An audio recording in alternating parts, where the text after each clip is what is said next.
পাঞ্জাবি পায়জামা টুপি দেখে target killing করা হয়েছে। ছাত্র জনতার উপস্থিতি, তারাই ছিল আমাদের জুলাই অভ্যুত্থানের অন্যতম সহযোদ্ধা। নিয়ে আমাদের আরো জোরে সোরে ভাবতে করি বাংলাদেশের প্রশ্নে, জনগণের প্রশ্নে আপনারা যদি ঐক্যবদ্ধ থাকেন, আপনাদের সাথে কাঁধে কাঁধ মিলিয়ে 24-এর মতো এনসিপি আবারও আগামীর বাংলাদেশে লড়াই করবে। আমার সহযোদ্ধারা, আপনারা কেমন আছেন? আমার সামনে আজ এই ইসলামী আন্দোলন বাংলাদেশের মহাসমাবেশে যে লক্ষ ছাত্র জনতার উপস্থিতি, তারাই ছিল আমাদের জুলাই অভ্যুত্থানের অন্যতম সহযোদ্ধা। কে কি বলল সেটাতে আপনাদের আমাদের কিছু আসে যায় না। আমরা যতক্ষণ জুলাই অভ্যুত্থানের ওই স্পিরিটে নিজেদের বুকে ধারণ করে শহীদের যে আত্মত্যাগ, জুলাইয়ের যোদ্ধাদের যে রক্ত দেওয়া, সেগুলোকে আমরা যতক্ষণ ধারণ করে সামনের দিকে এগিয়ে চলবো, ততক্ষণ কারো প্রপাগান্ডা আমাদের কিছু আসে যায় না। ততক্ষণ ওই বিদেশি এজেন্টদের চক্রান্তে আমাদের কিছু আসে যায় না। আমাদের মনে আছে ওই 3, 4, 5 আগস্টে আমাদের আমির সাহেব, সিনিয়র নায়েব আমির সাহেব কিভাবে মার্চ টু গণভবনের ঘোষণা দিয়েছিলেন।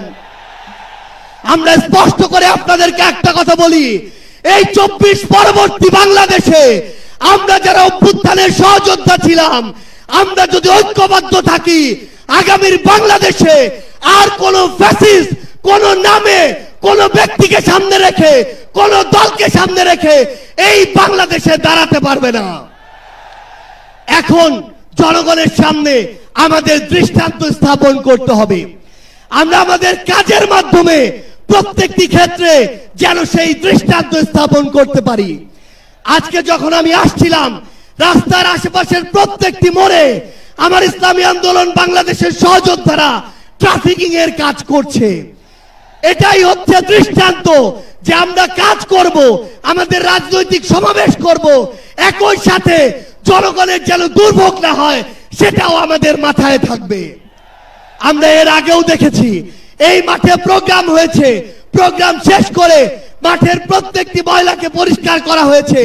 এটাই হচ্ছে আগামীর বাংলাদেশের দৃষ্টান্ত যে আমাদের যারা সাময়িক যদি কোনো সমস্যা হয়, আমরা আবার ঐক্যবদ্ধভাবে সেই সমস্যার সমাধান করব। একটা জিনিস মনে রাখতে হবে, এই অভ্যুত্থানে আপনারা যখন ঢাকার গুরুত্বপূর্ণ পয়েন্টগুলো থেকে শুরু করে দেশের বিভিন্ন রণক্ষেত্রে অংশগ্রহণ করেছেন, আপনাদেরকে পাঞ্জাবি পায়জামা টুপি দেখে টার্গেট কিলিং করা হয়েছে। আমার মাদ্রাসার অসংখ্য ভাই এই টার্গেট কিলিং এর শিকার হয়েছেন। আগামীর বাংলাদেশে কেউ যেন কাউকে ট্যাগিং করে টার্গেট কিলিং এর শিকার না করতে পারে, সে বিষয়ে আমাদের ঐক্যবদ্ধ থাকতে হবে। আমরা সংস্কার বিচারকে সামনে রেখে আমাদের এই লড়াই করছি। আপনারা পিআর এর কথা বলেছেন, এই যে পিআর, আগামীর বাংলাদেশের সংসদে আমরা যদি আসলেই জনগণের প্রতিনিধিত্ব চাই, তাহলে আগামীতে এই পিআর নিয়ে আমাদের আরো জোরে সোরে ভাবতে হবে। আমরা আপনাদেরকে স্পষ্ট করে আমাদের জাতীয় নাগরিক পার্টি এনসিপির পক্ষ থেকে অঙ্গীকার করি, বাংলাদেশের প্রশ্নে, জনগণের প্রশ্নে আপনারা যদি ঐক্যবদ্ধ থাকেন, আপনাদের সাথে কাঁধে কাঁধ মিলিয়ে 24-এর মতো এনসিপি আবারও আগামীর বাংলাদেশে লড়াই করবে। আমাদের এই বাংলাদেশের 24-এর অভ্যুত্থানের স্পিরিটের প্রশ্নে, ওই খুনিদের বিচারের প্রশ্নে, রাষ্ট্রের সংস্কারের প্রশ্নে আমরা ঐক্যবদ্ধভাবে এগিয়ে যাব। আমরা যতদিন ঐক্যবদ্ধ থাকব, ততদিন এই বাংলাদেশে আর কোনো হাসিনা মাথা উঁচু করে দাঁড়াতে পারবে না। ইনশাআল্লাহ আপনাদের সাথে আমাদের আবারও দেখা হবে রাজপথের লড়াইয়ে অথবা বিজয়ে।